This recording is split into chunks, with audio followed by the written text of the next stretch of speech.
나마스테, 안녕하세요. 네, 안녕하세요. 잘 지내셨어요? 와, 찬바람이 나니까 표정도 다르시네요. 그렇죠? 우리가 살아가는 세상이 얼마나 복잡해 보입니까? 외향상으로 보자면 전쟁이 아직도 끝나지 않고 있고 이념과 갈등, 이념으로 인한 갈등 싸움이 지금도 끝나지 않아요. 인류가 걸어온 길이 얼마나 오래되었는데도 불구하고 우린 아직도 거기에 서서 서성거리고 있어요. 그럴 때 2500년 전 붓다가 탄생하셨고 부처님이라고 하는 분이 탄생하시기 전에 시달타 태자가 태어났고 이 시달타 태자가 도대체 이 삶이 왜 이렇게 평형이 없지? 왜 균형이 맞지 않아? 누구는 부유하게 살고 누구는 가난하게 살고 누구는 먹을 것이 넘쳐나서 배가 터지고 누구는 먹을 것이 없어서 백가죽이 등가죽에 가서 붓고 왜 이렇게 뼈만 앙상이 남아야 되고 거린처럼 기어다니면서 먹을 것을 구걸해야 되고 누군가는 먹는 것이 너무 넘쳐서 쓰레기통에 반 이상을 버려야 하고 이게 도대체 무슨 세상이지? 라고 하잖아요. 그랬더니 붓다가 태어나신 세상이 어떤 세상이었어요? 브라만 사상이라고 하는 신이 세상을 창조했도다. 그래서 세상을 창조한 신이 계셔. 그래서 그 신이라고 하는 존재가 세상을 이렇게 만들었고 그들이 신을 만나게 하기 위해서 가난도 찾아오고 고난도 찾아온다라고 했잖아요. 그랬더니 시달타 태자가 그래? 나는 너무나 궁금하네. 그렇다면 신이 왜 이런 식으로 세상을 만들었는지 나는 물어보고 싶어. 그러면 신한테 물어보려면 어떻게 물어봐야 돼? 그래서 많은 스승들을 만나서 공부를 하죠. 그래서 수많은 스승들을 만나 공부를 하니까 스승들이 막 가르쳐 주는데 정답이 없는 거예요. 답이 없어요. 이건 뭐 그렇게 신이 만들어졌어? 뭐 4가지 무슨 이게 뭐 신분 카스트 제도가 있어? 브라만이 있고 크샤트리아가 있고 바이샤가 있고 수드라가 있어? 그리고 불가촉 청민이 있어? 신이 왜 이런 세상을 만들었다는 거야? 어떤 의도로? 브라만이 왜 세상을 모두 다 주유해야 되고 브라만만이 경전을 볼 수 있고 브라만만이 그것을 해석할 수 있고 다른 밑에 층들은 계급은 그거를 읽을 수조차도 없게 만들고 차단하는. 그러면 브라만만 계급이 사제 계급 아니겠어요? 이 사제 계급이 예를 들면은 경에 쓰여져 있는 말이 거짓말인지 뭔지도 모를 수 있잖아요. 각자의 의식 수준에 따라서 요새 말로 가스라이팅도 할 수 있는 거 아니에요? 그 사람을 나에게 손아귀에 쥐기 위해서 경전을 자기 식대로 해석도 할 수 있단 말이에요. 나는 이거 이해가 안 가네. 그 어떤 가르침이 줘도 나는 납득할 수가 없어. 그러면서 20살, 21살, 22살, 23살 나이를 먹어가잖아요. 나이를 먹어가는데 해결이 되지 않아. 예. 그래서 이제 아버지와 함께 궁 밖에 잔치가 열려서 궁 밖에 이제 페스티벌에 축제에 나가죠. 그 나갈 때 이제 하도 얘가 왕자가 예민하니까 철학적으로 너무나 예민하니까 정반왕이 아버지가 이 아이가 지금 나가는 모든 길에 추잡하고 더러운 모든 것은 눈에 보이지 않도록 하라. 기쁨과 즐거움만이 눈에 보이도록 하라. 명령을 하잖아. 그래서 뭐 늙은이라든지 뼈가죽만 남았다든지 뭐 이렇게 죽어간다든지 시체를 본다든지 이런 거 아주 싹 없애라. 없앴는데 그게 뭐 다 없앨 수 있나요? 왕자가 이제 턱 그렇게 가마를 타고 나가는데 말이야. 굶어 죽는 사람이지 뭐 별별 사람이 다 있는 거야. 너무 놀란 거예요. 시달타가. 아니 어떻게 브라만이라고는 유일신이 이런 세상을 창조할 수가 있어? 이게 말이 돼? 그러니까 이 청년은 말이 안 되는 거야, 이게. 왜 그런 세상을 살아오면서 왜 인간은 한 번도 의문을 가져보지 않았지? 왜 거기에 대해서 궁금하지 않아? 신이 그렇게 만들었으면 신이 만든 대로 내버려둬야 돼? 신이 왜 그렇게 만들었냐를 따져봐야지. 물어 따져봐야지. 근데 뭐 스승님들도 맨 그 말이네. 그래서 어떻게 돼? 그래서 이제 시달타가 오케이. 그럼 내가 직접 신을 만나겠어. 내가 만나서 직접 물어볼 거야 라고 하잖아요. 그래서 한 게 뭐예요? 그렇게 시작한 것이 시달타가 궁을 벗어나서 궁을 떠나 왕자의 자리를 버리게 된 계기예요. 궁금증을 해결하기 위해서. 그래서 이제 카트만두에 바로 이제 그 왕이라고 하는 작은 나라이지만 그 궁을 물려받을 수 있는, 물려받을 수 있고 왕으로서의 모든 것을 다 누릴 수 있는데 부와 권력과 돈과 여자와 흥청거림과 막 즐기는 것, 이 모든 쾌락에 대한 걸 다 버리고 실제 내가 궁금한 것을 만나볼 거야. 이걸 신이 만들었다며. 근데 신을 아무도 본 적은 없다며. 자기 안에 주재한다며.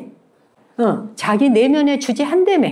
그럼 나는 그 신을 직접 만나겠어. 만나서 물어볼 거야, 나는. 그리고 부처님이 출가를 하신 거죠.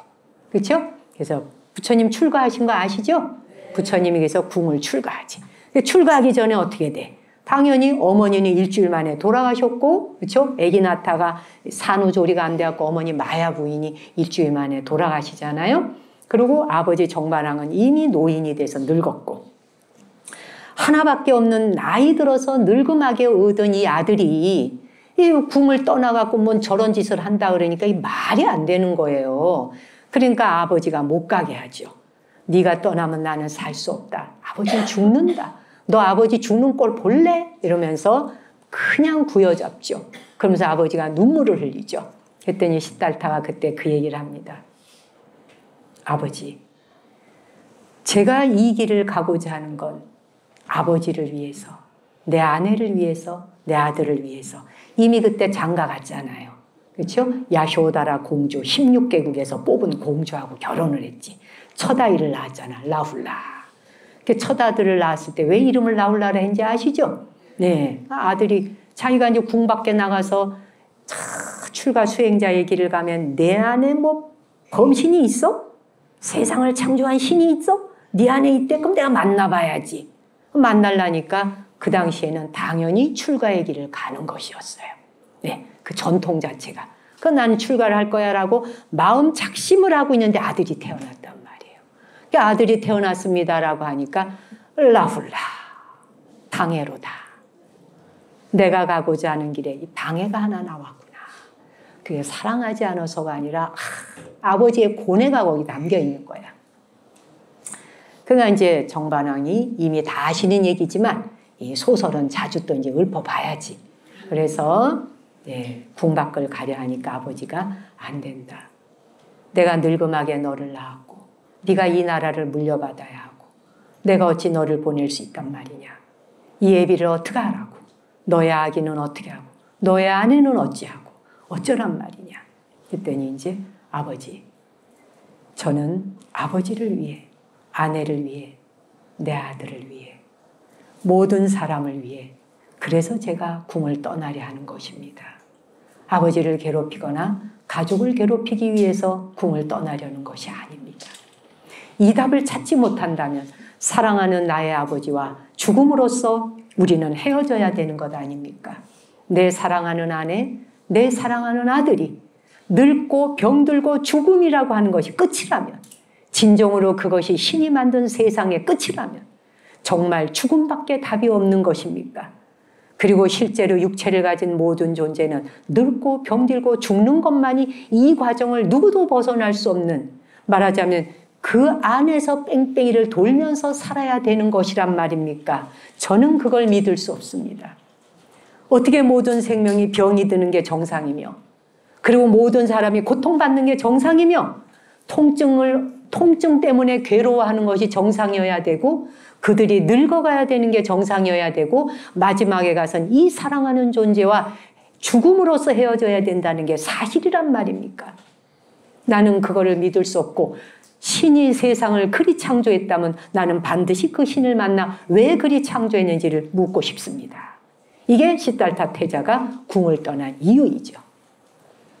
그런데도 이제 아버지가 이제 말릴 수 없다는 것을 깨닫지만 차마 떠나는 모습은 볼 수 없잖아요.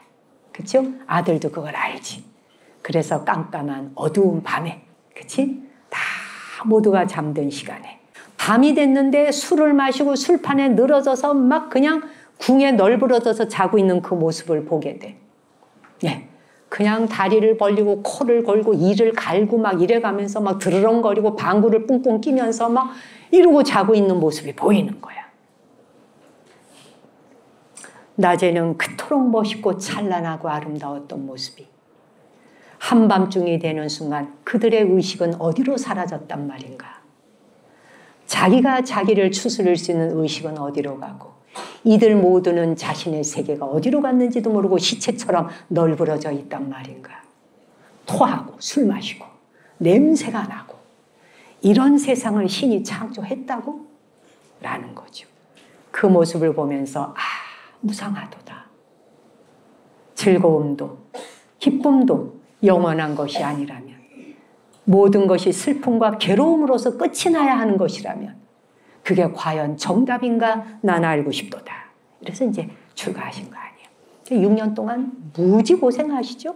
정말 안 해본 요가가 없어. 요가란 요가다. 거꾸로 매달리는 거 막 매달려갖고 막 밑에서 불이 벌벌벌 끓어대고 막 물에 뛰어들고 막 그냥 폭포 떨어지는 데서 여기 정수리에 폭포를 맞아 오만 거를 다 해. 인도의 수행법으로 존재한다는 것은 스승을 찾아다님에 대해서 비상비비 상처전까지 올라가는 단계를 했지만 답은 안 나온 거야.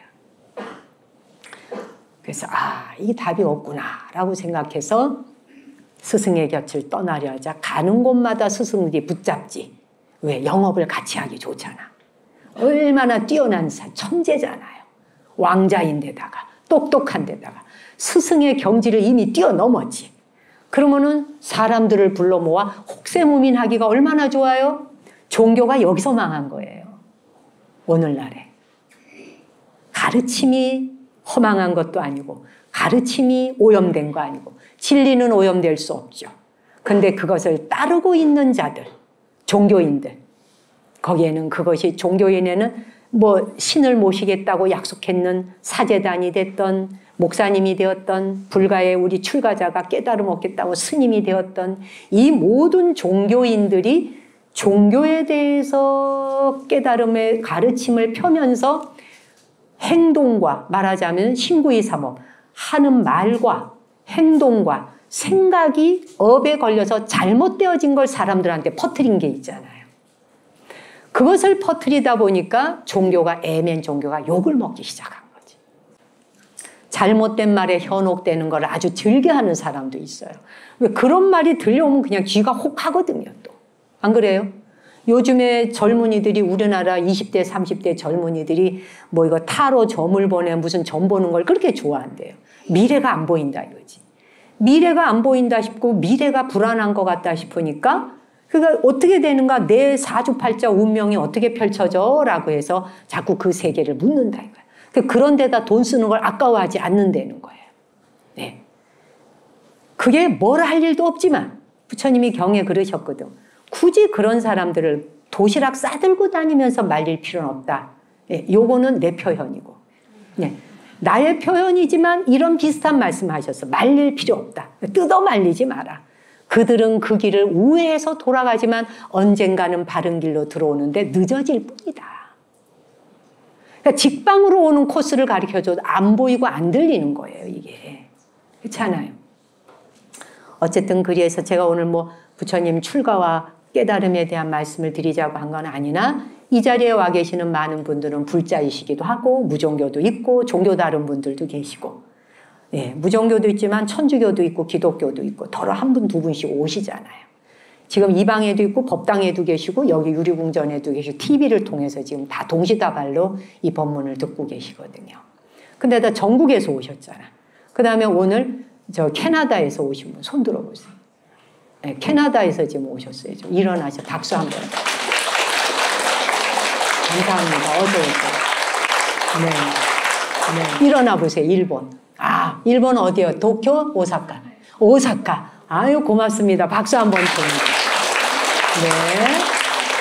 또, 뭐, 국제적으로 오신 분도 계신가요? 우리 뭐, 중국에서도 오시고, 일본에서 오시고, 중국과 일본에서는 많이 오세요. 예, 가끔 대만, 홍콩에서도 오시기도 하고, 유튜브를 통해서 윤화방송 보시고, 이렇게 외국에서 오시고, 그래서 우리가 뭐, 미국, 또 호주, 뉴질랜드 뭐 이런 데에서 $100씩 또 후원금을 보내주시는 분들도 계세요. 윤화방송에. 어쨌든 이제 그래서 유튜브라고 하는 방송을 통해서 윤화방송이라고 하는 것은 정말 거대한 망망대하에 딱 한 조각밖에 안 돼. 젊은 사람들이 누가 보겠어요. 특별한 종자가 아니고는. 이렇게 재미있는 세상에. 오락이 그렇게 많고. 그렇잖아? 그러니까 우리가 그 즐길 수 있는 오락과 코미디, 개그, 또 먹방 프로, 그 다음에 애완동물을 위한 거, 뭐 이런 프로가 넘쳐나는 세상 속에 윤화방송이라고 하는 마음 공부의 방송은 삐지고 들어갈 틈이 사실 없어요. 그런데도 그 세상의 한쪽 편을 지키고 하는 거죠. 누군가 언젠가는 필요로 하는 자가 있을 때 그분들이 어떻게 하다 하나 안 들렸던 말이 어느 날 갑자기 그 한마디의 말이 턱 들려오는 수가 있잖아요. 아 하고 들려올 때 있잖아요. 젊은 날에 전혀 몰랐던 거. 그렇죠? 젊은 날에는 아무래도 가지고 싶고 욕망이 많잖아요. 욕망이라고 하는 것이 호르몬을 통해서 계속 욕망이 일어나잖아요. 잘못도 아니고 죄도 아니죠. 당연히. 그런데 그것의 끝이 뭐예요? 자기를 피곤하게 하고 공허하게 만드니까. 그래서 시달타는 깨달음을 얻어서 이 세계는 아니구나라고 다른 세상이 있음을 펼쳐 보여주셨고 그 세상이 다른 곳에 있는 게 아니라 원래 있었던 거야. 그런데 그걸 놓쳤네, 잃어버리고 있었네, 우리의 기억을 다시 되찾자 하는 것이 깨달음의 길이죠. 그래서 부처님이 깨달음을 얻으셨다는 일은 이 인류 역사 진화사에서 최고봉을 자리합니다. 왜? 이 인류에 다녀가신 모든 그 스승과 종교적 지도자 중에 자기가 깨달은 세계를 비밀이 없이 온전히 다 열어서 보여주신 분이 붓다시거든요. 붓다가 태어나는 순간 붓다는 깨달음을 얻자마자 모든 사람에게 남녀노소 구별 없이 이 모든 이치를 다 알아야 된다. 그래서 거리낌 없이 그 깨달음의 세계를 다 펼쳐 보여주신 분이에요. 그래서 부처님께서는 뭐예요? 보아라. 진리다. 하나도 숨긴 것이 없다. 진리는 펼쳐져 있다. 보기만 하면 된다. 눈 뜨라. 불교 공부는 눈 뜨는 공부거든. 그럼 내가 뭐 눈 감았나요? 감았지. 뜨고 감고 사는 거지. 떴는데 업이 여기를 가리고 있으니까 안 보이는 거지. 그렇잖아요? 그래서 우리가 좀 전에 여기 그 아름다운 말 기도문 읽었잖아요. 거기에 있는 말씀들이 다 그 말인 거예요. 부처님께서 깨달음을 얻은 뒤에 이 사람들이 우리식으로 말하자면 이제 그러지. 법화종에서는 법화경이 최고다. 관음종에서는 관음경이 최고다. 화엄종에서는 화엄경이 최고다. 뭐 그냥 참선하는 데서는 선이 최고다. 막 최고가 하나씩 있는 거예요. 그러니까 부처님 당시 때도 이게 있었거든요. 그 부처님이 어느 마을을 지나가시는데 깔라마족들이 모여 사는 마을에 도착을 하셨어요. 그렇죠? 그래서 이제 깔라마인들이 부처님 여기 나무 밑에 좀 앉아서 잠시 쉬어가세요. 물 한 잔 드릴게요. 그러나 이제 물 한 잔 드리고 수박 같은 거 한쪽 딱 쪼개갖고 이제 드리면서 공양을 드리고 이제 한 가지 여쭤볼 게 있습니다. 부처님. 여기 많은 스승님들이 이 마을을 지나가셨는데 지나가시는 분마다 당신이 깨달은 세계가 최상이고 최고이니 그 길을 따르라. 그거 아니고는 다 가짜다라고 하는데 그 중에 어느 게 진짜입니까? 라고 물어. 네. 그럴 수 있잖아요. 그 시대도 그런 거예요. 그러니까 우리나라로 말하면 우리나라가 불교 종파가 18개 종파인가 그렇잖아요. 우리나라에 들어와 있는 수녀회가 72수녀회인가 그렇잖아요. 제가 알기로. 제가 10수년 전에 수녀님들께 들은 얘기인데 지금도 그런지 정확하게는 모르겠습니다만 제가 그 당시에 들었던 말이에요. 수녀회 자체가 72수녀회가 들어와 있다는 거예요. 그러면 그 수녀회마다 또 우리는 종파마다 그치? 조계종이 있고 천태종이 있고 태고종이 있고 진원종이 있고 수많은 종이잖아. 관음종이 있고 법화종이 있고 화엄종이 있고 종파만 해도 얼마나 많아. 그럼 종파마다 가르침이 또 다 틀려. 그래서 부처님 당시 때 이걸 질문을 한 거예요. 이 많은 가르침들 중에 도대체 어느 게 진짜라는 거예요? 우리는 뭘 따라야 돼요? 라고 묻잖아요. 붓다의 대답이 아주 그야말로 현명하고 논리적이죠. 뭐 간단하게 말하자면 경전에 그렇게 쓰여져 있다 해서 옛날부터 전통적으로 원래 그렇게 내려오는 거라 해서 네가 존경할 만한 스승님이 말한 것이라고 해서 믿지 말아라. 네가 직접 이것이 사실인지 아닌지를 네가 스스로 직접 실천하고 행동해보고 해보니까 맞네라고 하는 것이 너의 것이다. 붓다조차도 믿지 말라. 붓다의 깨달음이 너의 깨달음이 될 수 없다는 말을 선포하신 거예요.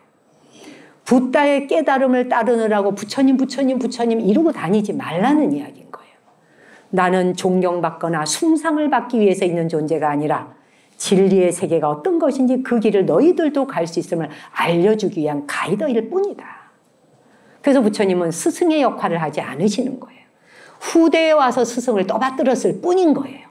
부처님께서 이제 그런 얘기를 해주신 거예요. 그래서 누군가가 믿을 만한 사람이 해주는 말 우리 혹해서 그냥 듣잖아요. 그렇죠?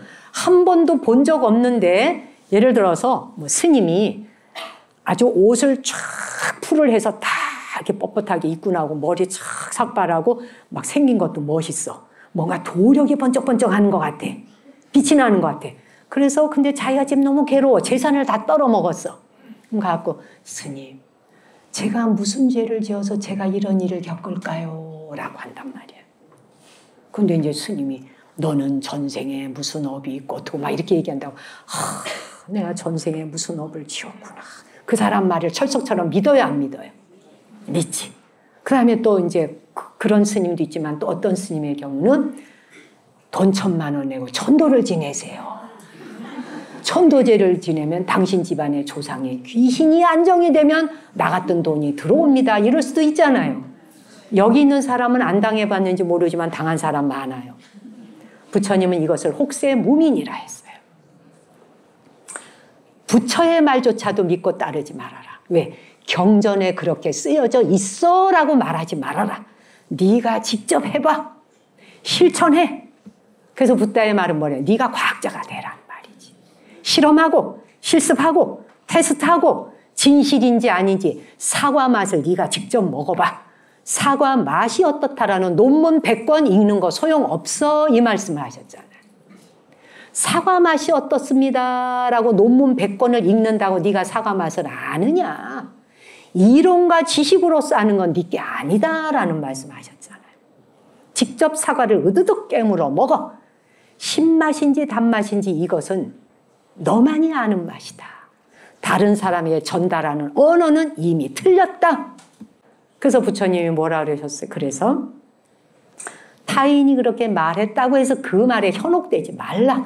귀가 오 하고 딸려가지 말라는 거예요. 그 말 믿지 말라. 경전에 쓰여져 있는 말도 믿지 말라고 말씀하신 분이 이 세계에 존재한 스승님 중에 누가 있었어요? 그래서 부처님을 떠받들어야 돼? 어째야 돼? 존경심은 가질 수 있으나 그분을 숭상하느라고 그분 이 가사자락에 매달려 가느라고 내가 스스로 불성이 있다라고 하는 이 말씀을 놓치지 않아야 한다라고 하는 가르침을 주신 분이잖아요. 그래서 네가 붓다다. 네가 부처임에 대한 걸 깨달아야 한다. 이 말씀을 하셨잖아요. 근데 믿어지질 않잖아요.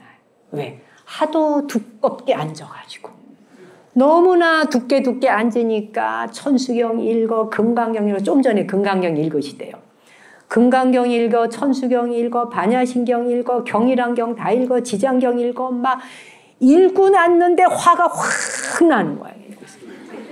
경전 읽고 기도했는데 아들이 들어와가지고 그냥 침대에 벌렁 누워있어. 직장도 없어. 돈도 안 벌어와. 조금 전에 갖은 지옥세계가 다 펼쳐지는 지장경을 냈다 읽었거든.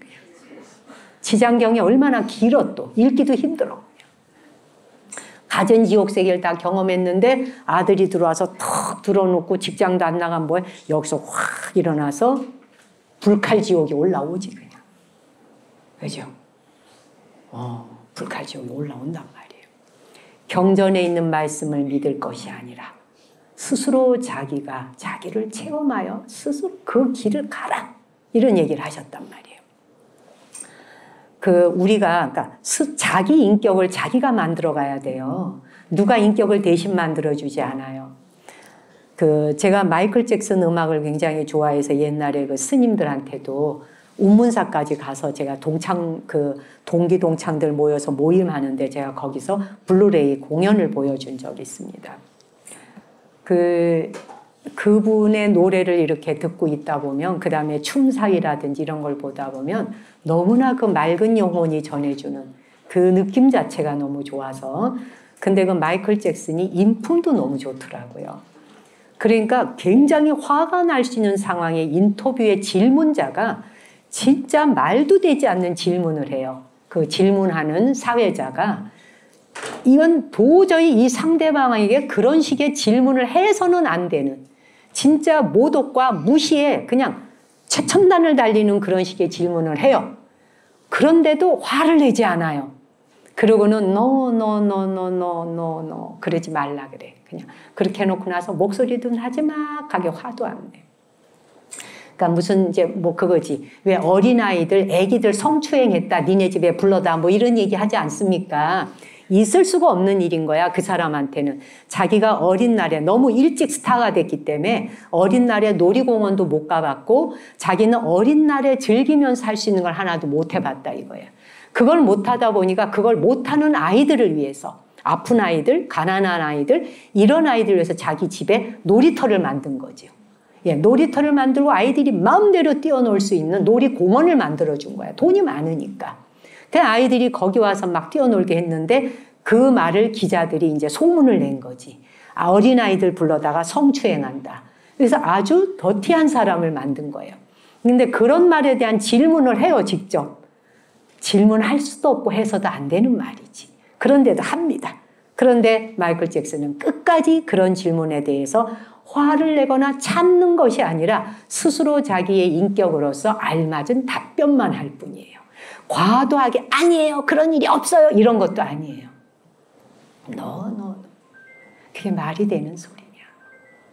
그런 생각을 한다는 것 자체가 자기 말이 되지 않아요. 이런 정도의 답으로서 그냥 딱 메시지를 전해요.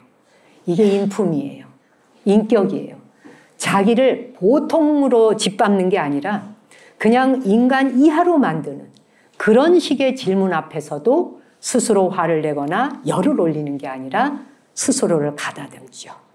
우리의 뇌 안에 가바라고 하는 게 있잖아.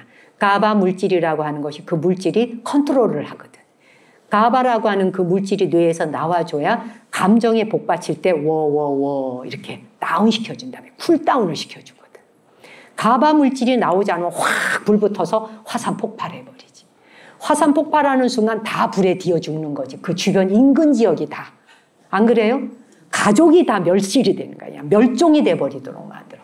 거기서 그 사람한테 끝나잖아. 대한민국 전체가 그 화덕불에 다 꼽혀져야 돼. 한 가정에 한 사람의 자식과 부부, 남편과 아내가 그런 사람이 있다.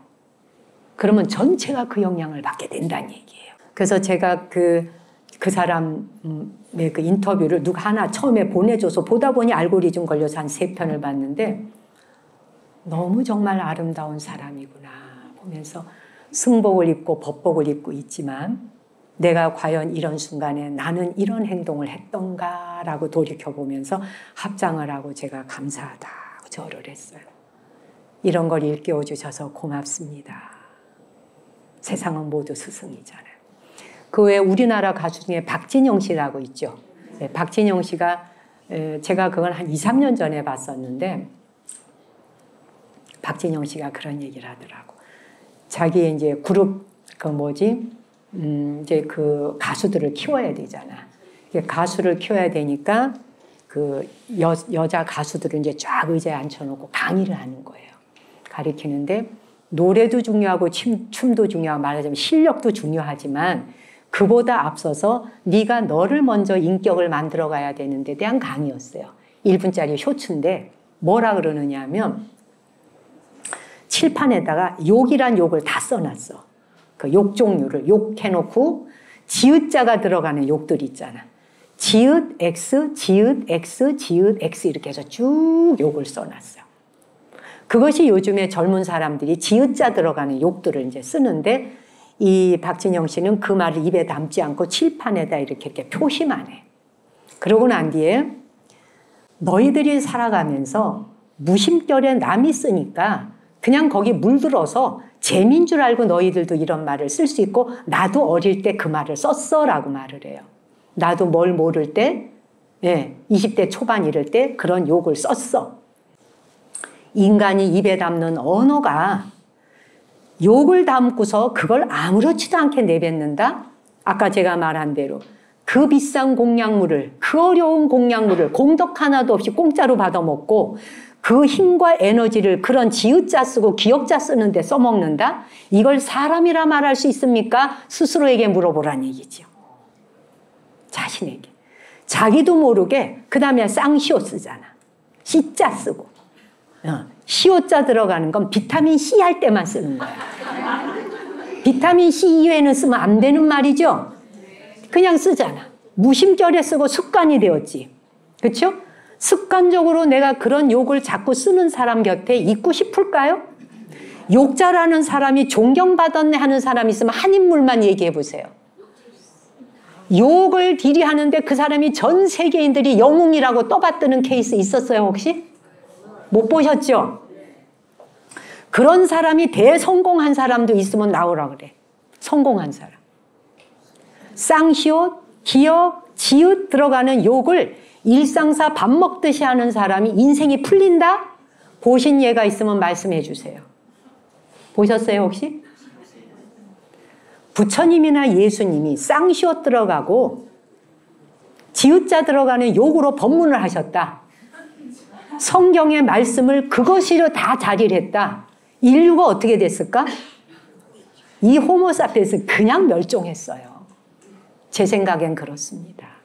이건 빙하기가 와서 멸종하는 게 아니라 인간과 인간이 뜯어먹어서 끝났을 겁니다. 그렇죠? 어쨌든 그래서 박진영 씨가 그 얘기를 하면서 너희들이 살아가면서 노래하고 춤추고 뭘 하고 인기를 얻어도 말이야. 인기를 얻기 이전에 너희들이 갖추어야 될 게 있어. 이런 식의 그 칠판에 쭉 써놓은 이런 식의 욕을 입에 담으면서 너희들의 노래가 말하자면 사람에게 가 닿기를 바란다?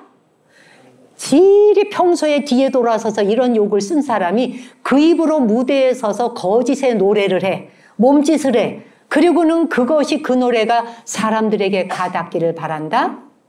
그런 건 있을 수 없다는 얘기예요. 그러면서 이분 얘기가 나는 이거를 깨닫는 순간 그로부터 지금까지 단 한 번도 욕을 입에 담아 본 적이 없다. 인간 세상에서 언어라고 하는 것이 진리를 전할 수 없다고 아까 얘기했잖아. 사과를 직접 먹어봐야지 논문 100권 읽는다고 사과만 모른다. 언어라고 하는 것 자체가 사실은 진리를 전할 수는 없어요. 왜? 깨달음은 자기만의 것이거든. 붓다의 깨달음은 붓다의 것이고, 그렇죠? 자기만의 것이기 때문에 진리를 전하는 데는 한계가 있습니다. 그래서 말에 군더더기가 붙어가다 보면 진리가 왜곡될 수 있기 때문에 언어 도단이라 했던 겁니다. 말로 전할 수 없는 것들이 있다. 진리의 세계는. 그럼에도 불구하고 인간 사회는 언어를 써야 되지 않습니까? 언어를 써야 될 때 이 언어라고 하는 게 최소한 그 언어가 진리에 근접할 수 있는 언어를 쓸 수 있도록 훈련을 해야 된다는 거지. 욕이라고 하는 건 진리에 근접할 수 있는 언어가 아닌 거예요. 이건 점점 나락으로 떨어져서 하열한 곳으로 쓰는 거지. 개도 고양이도 쓰지 않아, 그런 식의 욕은. 유일하게 인간이 그런 욕을 써. 모든 생명의 존귀한 생명을 전부 욕으로 갖다 붙여. 그렇잖아요. 무슨 새끼가 다 이 세상의 존귀한 생명들에 대한 것을 욕으로 갖다 붙여갖고 전부 저 아래로 떨어뜨려. 인간이 그렇게 위에 있는 줄 알아. 그렇지 않아요. 인간은 모든 생명의 평형선상에서 한 종일 뿐이에요. 이보다 더 나은 무엇이 우리가 다른 종보다 더 낫다? 천만의 말씀이에요. 멧돼지가 주둥이가 이렇게 나서 꿀꿀꿀꿀 거리고 다니면서 우리보다 못할 것 같아요? 멧돼지만큼 냄새 맡으실 수 있어요? 없죠. 멧돼지가 냄새 맡는 만큼의 능력이 되시나요? 멧돼지가 냄새 맡는 능력은요, 인간이 상상할 수 없는 저 먼 거리에서부터 냄새를 맡아요. 우린 그 능력 없어졌잖아. 주둥이가 원래 튀어나왔었죠. 그러다 주둥이가 들어가기 시작하면서 후각이 밀려 들어간 거예요. 변형계 쪽으로. 원래는 후각이 굉장히 발달한 거예요. 모든 생명은, 포유류는 밤에 움직여야 됐잖아요. 제가 여러 번 설명한 것처럼. 밤에 움직일 때 제일 먼저 발달해야 되는 게 뭐예요? 청각과 후각이죠. 시각은 그때 아무것도 써먹을 수가 없어요. 밤에 보이지 않는데 뭐 시각이 활동을 해서 뭐를 볼 건데요. 그러니까 냄새를 맡아가지고 적이 있는지 없는지, 먹을거리가 있는지 없는지 후각으로 다 맡았잖아요. 영장류로 오는 모든 과정에서 냄새가 그렇게 중요했어요. 지금 보세요. 여름이 점점점 더 더워져요. 해마다 여름의 온도 올라갑니다. 온도 올라가면서 여름이 길어져요. 이 말은 뭐예요? 땀을 무지 흘려야 되고 땀 냄새 엄청 쏟아내야 된다는 뜻입니다. 버스 타고 지하철 타실 때 괴롭죠? 썩는 냄새가 나죠? 그 왜 그래? 그거 뭐 얘기하잖아. 땀 자체에 무슨 냄새가 있는 게 아니잖아. 약간의 냄새, 피지 정도도. 피지도로. 근데 뭐예요? 몸에 붙어있던 세균들이 이런 데 접힌 데 있잖아요. 이렇게. 접혀진 데. 접혀진 데 숨어있던 그런 세균들이 나와갖고 땀 갉아먹고 피지 갉아먹고 걔네들이 싼 똥. 그 냄새잖아요. 아시겠어요? 그래서 모르셨죠? 그러한 몸에 붙어있던 미생물들이 들러붙어서 살려고 구석구석. 그래서 겨드랑이 냄새, 발가락 냄새, 냄새가 얼마나 대단해요? 그렇죠? 이 냄새에 대한 악취가 인류 생존에 달린 문제였기 때문에 냄새 없었는데 전심 전력을 기울여 왔던 거예요. 오죽한 부처님이 경전에서 빨래하고 세척하고 목욕하라는 이야기를 계율에다 정하셨을까? 그래서 강가에 내려가서 목욕하고 잘 씻어주고 구석구석 씻어주고 옷 싹 빨아서 햇빛에 착 말려갖고 일광시켜갖고 쫙 마른 냄새 없는 옷을 착 둘러 입어라. 제가요 얼마 전에 그 냄새를 갖고 무슨 연구를 하는 미국 팀에 두 팀으로 나누었대. 나누었는데 첫 번째 그룹은 그냥 운동복을 입혀가지고 그냥 그 헬스장에 가서 운동복 평상시처럼 입고 러닝머신에서 그냥 달리기를 해. 그래서 그냥 러닝머신에서 그냥 막 흘리고 땀을 흘려. 그래서 그 땀 채취하고 그 다음에 또 한 팀은 스카이다이빙을 하게. 근데 스카이다이빙을 한 번도 안 해본 초보자.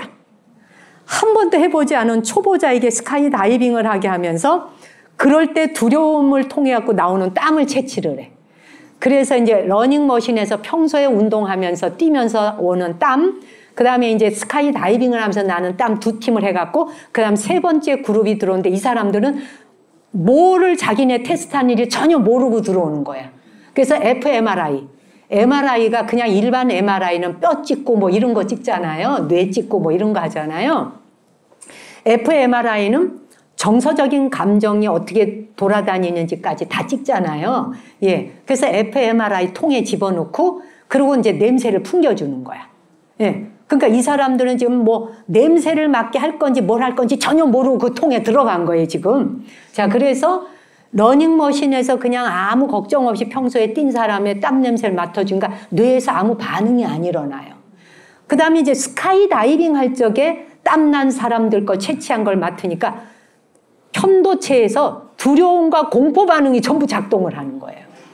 그러니까 스카이다이빙 할 때 얼마나 무서웠겠어요. 그러니까 막 두려움 속에서 뛰어내리면서 낳는 땀, 그걸 채취한 거예요.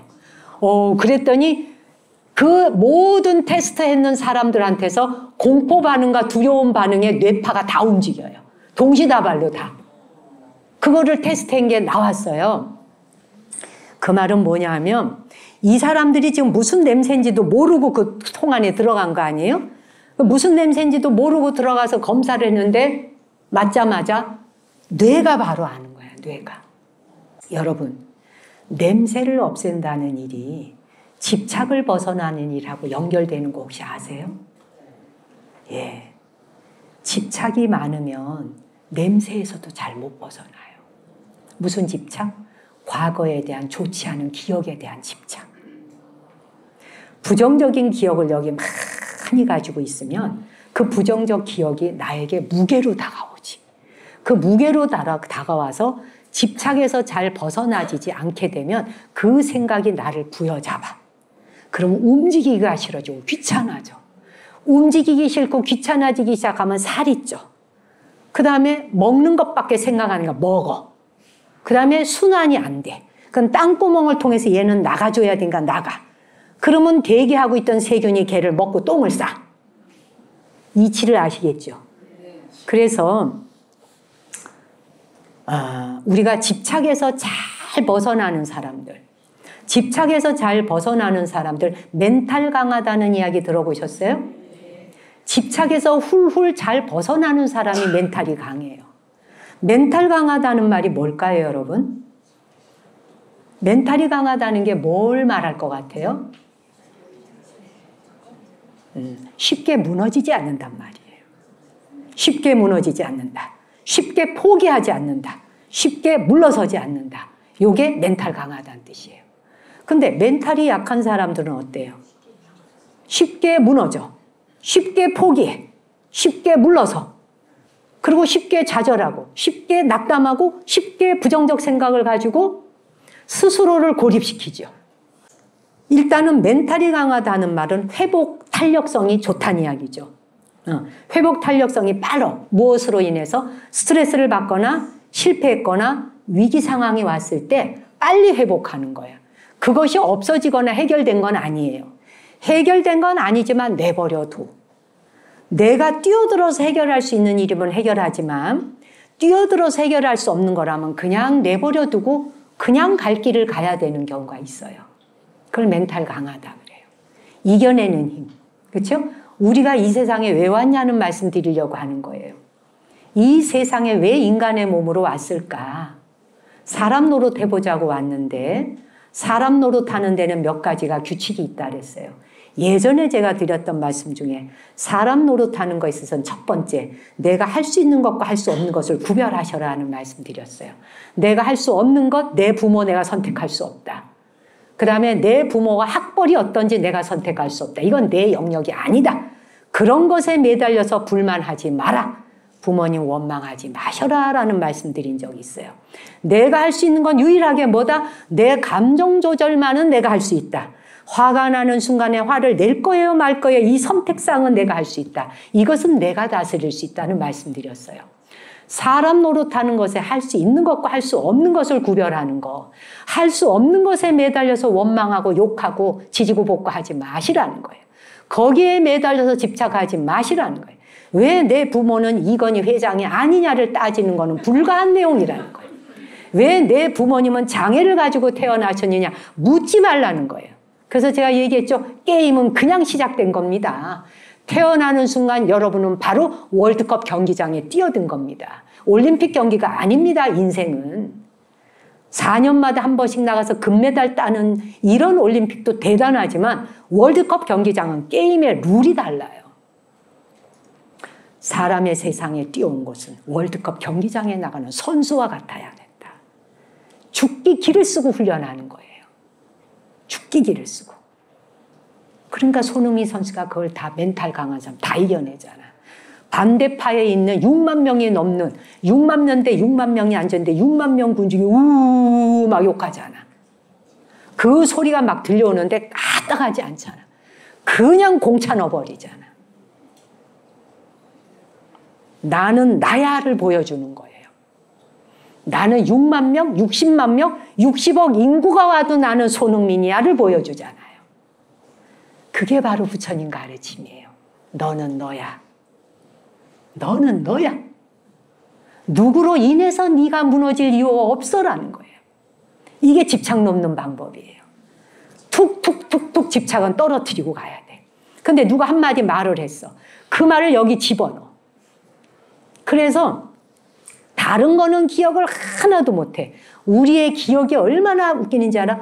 제가 지금 법문하는 거 여기 나가는 순간 다 까먹어. 땀 냄새밖에 기억을 못해. 다 까먹었는데 어떻게 되는지 알아? 20년 전에 누군가가 딱 한 번 지나가면서 그 사람한테 너 살쪘다? 그 사람의 형태와 그 사람 비슷한 사람만 봐도 재수가 없는 거야. 20년 전에 했는 그 말이 지금까지 내 뇌리를 스치고 기억의 해마에다 집어넣어놓고 안 잊어버려. 그런 것에 대한 기억은 절대 안 잊어버려요. 근데 법문했거나 부처님 하신 말씀은 다 까먹어. 다 잊어버려. 하나도 기억이 안 나. 그렇죠? 이건 아니라는 거지. 우리는 기억해야 할 것과 잊어버려야 될 것. 집착 놓는 방법이 딴 거 아니라는 거예요. 버려야 할 것을 툭툭툭 버리시라는 거예요. 어떻게 버리느냐? 내가 들어서 기분 좋지 않은 건 너나 잡수세요. 버리라는 거예요. 부처님이 직접 보여주셨잖아. 부처님한테 와서 얼마나 그 바라문 하나가 와서 쌍욕을 디립다. 8시간을 퍼붓잖아. 욕을. 아란존자가 여기서 부글부글 끓지. 부처님이 아무 말씀도 안 하시고 평온하게 계시니까 화가 나는데 있는 대로 욕을 막 따다보다 따다보다 지읒쌍시온 막 그냥 퍼본 거지 막. 니까짓게 뭐냐부터 시작해가지고 막. 그리고 갔어. 욕을 드립다 하고. 갔더니 아란존자가 부처님 여기 탁 치면 어떻게 저런 거를 참으실 수가 있단 말입니까? 저런 인간을 멱살을 잡아서 한순간에 패대기를 치셔야지요. 이건 내 표현이지, 요거는. 근데 아란존자가 그렇게 얘기를 하잖아요. 부처님 뭐라 그래? 아란아, 네가 손님으로 초대받아 갔어. 손님으로 초대를 받아갔는데 그분이 과일하고 먹을 걸 내놨어. 근데 네가 그걸 아무것도 안 먹고 대화만 간단히 나누다가 그냥 왔어. 그럼 그가 누가 먹게? 주인이 먹죠. 네가 안 먹으면 네 거 아니야. 그렇게 얘기를 하시잖아요. 이런 일이 그때도 있었기 때문에 다 법문해 놓으신 거거든요. 누가 욕을 하건 누가 무시하건 그건 그 인격체가 하는 거지 내 거 아니라는 거지. 왜 거기에 우리가 영향받아야 되느냐?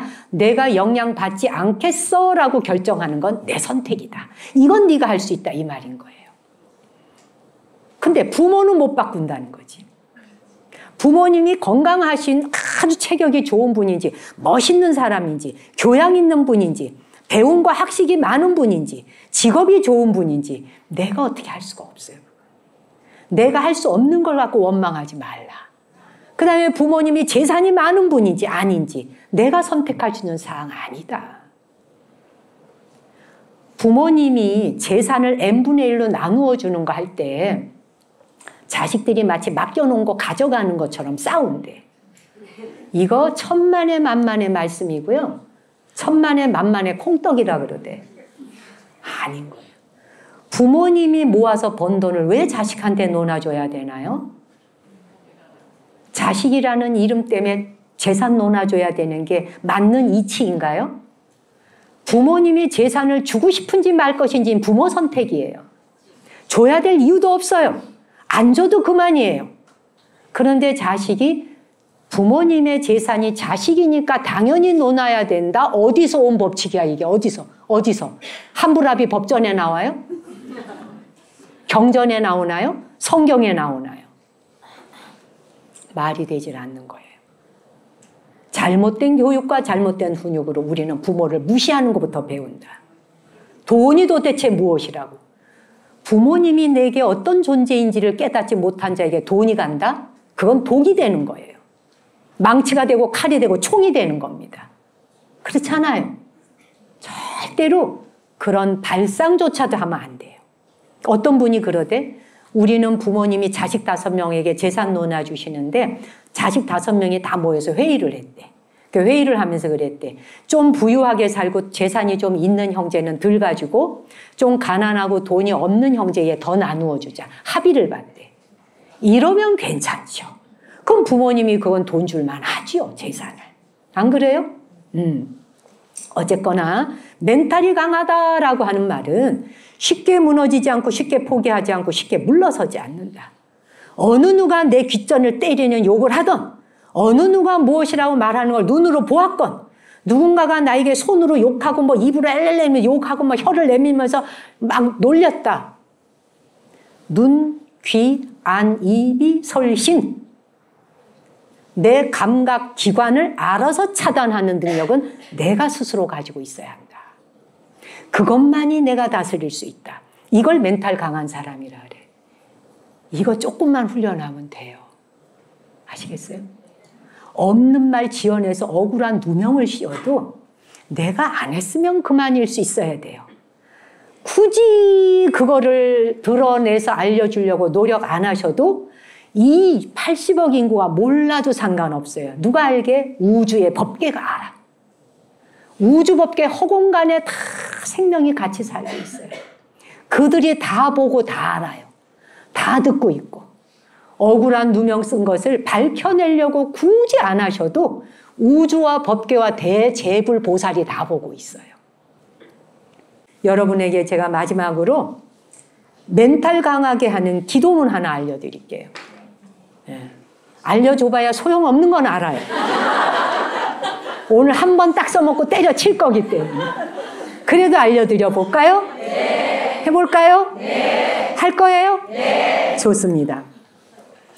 제가 써먹는 방법이기도 해요. 세상에는 기도문이 굉장히 많은데 이 방법 한번 써보시면 좋겠어요. 살다 보면 속상한 일도 있고 화나는 일도 있고 끌어오르는 일도 있고 못 견디는 일도 있고 참기 어려운 일도 있고 정말 심지어 살기가 돋아서 죽이고 싶은 마음이 일어날 수도 있잖아요. 그럴 때 내가 노여워하지 않을 수 있는 사람이 되기 위해서, 다른 사람을 위해서가 아니라 내 자신이 아주 괜찮은 한 사람의 인격체로 탄생하도록 나를 가다듬을 수 있는 게 세상을 향한 가장 좋은 선행이에요. 누군가에게 가서 뭐 돈 많으니 돈 뿌려주고 뭐하고 좋은 일이지만 그보다 앞서는 것이 내 인격을 내가 다듬어낼 수 있는 사람이 돼야 돼. 내가 공장장 사장이 돼야 돼. 내가 그 공장의 CEO가 돼야 돼. 내가 나를 만들어내는 공장장이 되셔야 돼. 최고의 CEO가 돼야 돼. 구글이 CEO의 최고가 아니고 삼성이 최고가 아니고 여러분 자신이 자신의 삶을 끌어가는데 최고가 돼야 돼. 그러려면 뭐냐? 오늘은 한 번도 안 살아본 날. 따라 해보세요. 오늘은 한 번도 안 살아본 날. 처음 살아보는 날이다. 처음 살아보는 날이다. 모든 것을 새롭게 바라보라. 모든 것을 새롭게 바라보라. 처음 보듯이 바라보라. 처음 보듯이 바라보라. 딱 요 네 줄이에요. 다시 한번 할게요. 자, 제가 선창하면 따라하세요. 오늘은 한 번도 안 살아본 날이다. 오늘은 한 번도 안 살아본 날이다. 처음 살아보는 날이다. 처음 살아보는 날이다. 모든 것을 새롭게 바라보라. 모든 것을 새롭게 바라보라. 처음 본 듯이 보아라. 처음 본 듯이 보아라. 눈 감고 계세요. 눈 감고 계세요. 잠시 호흡 가다듬고 제가 혼자서 말할 테니 듣기만 하세요. 오늘은 한 번도 안 살아본 날이다. 처음 살아보는 날이다. 모든 것을 새롭게 바라보라. 처음 본 듯이 보아라. 조용히 눈을 뜨고 조용히 눈을 뜨세요. 이 앞에 있는 무엇이든지 조용히 바라보세요. 꽃을 보던, 과일을 보던, 불상을 보던, 저를 보던, 마이크를 보던, 종을 보던, 무엇을 보던 지금 했는 말 그대로 바라보세요. 바라보세요. 무엇이든지 눈길을 돌리면서 보세요.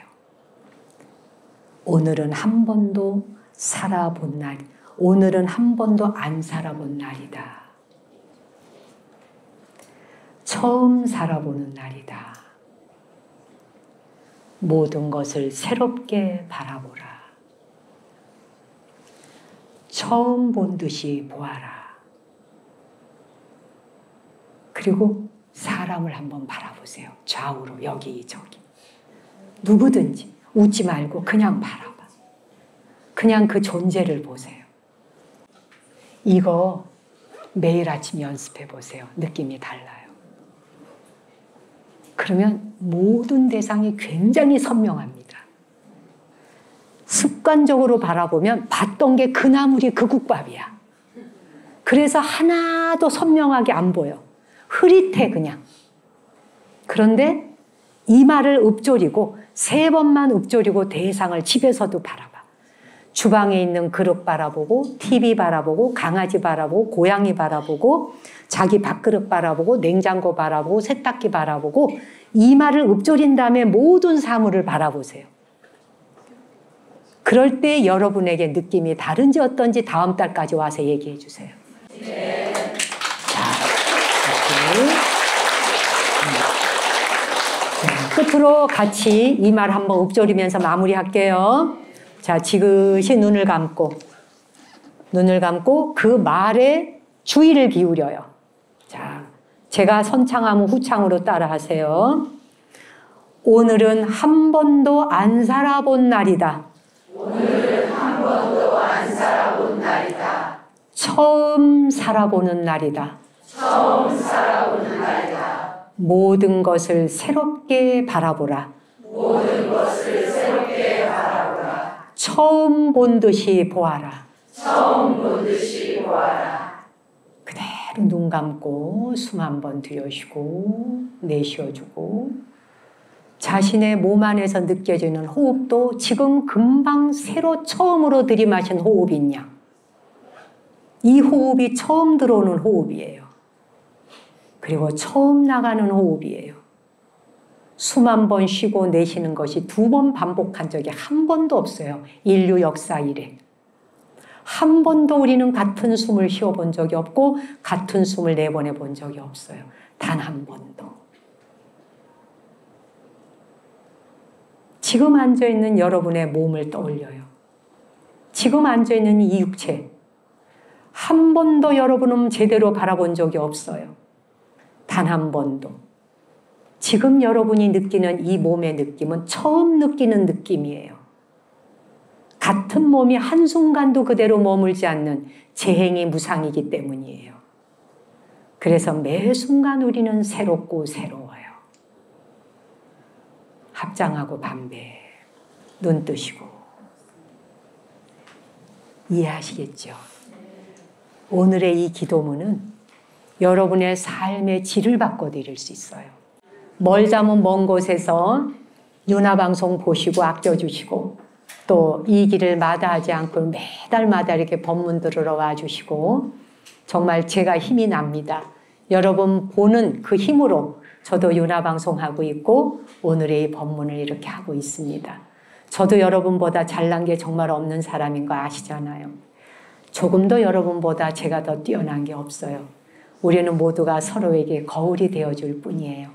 서로 정진하고 노력해가면서 여러분이 결혼해서 자식 낳아서 자식 키워서 사회에 내놓는 그 공헌이 저보다 나음은 낫지 못하지 않아요. 그래서 여러분 한 분 한 분을 존경하고 존귀하게 여기는 까닭입니다. 그래서 제가 힘닿는 데까지 윤화방송을 통해서 세계 각국에 계시는 여러분들에게 작은 힘이라도 손톱 좁쌀할 만큼이라도 내가 이번 생에 작은 도움이라도 보탬이라도 드리고 살다가 내가 이 세상 마지막 하직이 할 수 있는 사람이 되리라. 그저 이런 마음으로 저도 윤화방송을 하고 있습니다. 윤화방송 들으시면서 주변에 구독하지 않은 사람 있으면 구독 좀 눌러줘라고 여러분이 좀 권하시고 우리 직원들 정말 노력 엄청 하거든요. 오직 스님과 윤화방송을 위해서 헌신하고 있어요. 그분들의 노력과 공력이 빛날 수 있도록 여러분들께서 응원해 주시고 좋아요를 눌러준다는 거 그건 그분들에게 보내는 보이지 않는 저는 유튜브 누가 보내줘서 볼 때 나를 감동시키고 좋은 거는 뭐든지 좋아요 눌러줍니다. 뭐 그게 뭐 어렵겠어. 그렇잖아요? 네, 여러분도 좀 눌러도 주시고 주변에 권해도 주시고 형편이 될 때는 한 번씩 한 달에 우리가 후원회비 2만 원 갖고 살아요. 그거 가지고 택이 없지요. 그 나머지 제가 다 벌어서 합니다. 예, 전국구를 다니며 강의도 해야 되고 다 제가 정말 엄청 노력해서 돈벌이를 해서 제가 윤화방송 이끕니다. 2만 원 회비 한 번씩 내주시는 정도는 동참해 주십사 권하면서 오늘 법문 마치겠습니다. 고맙습니다.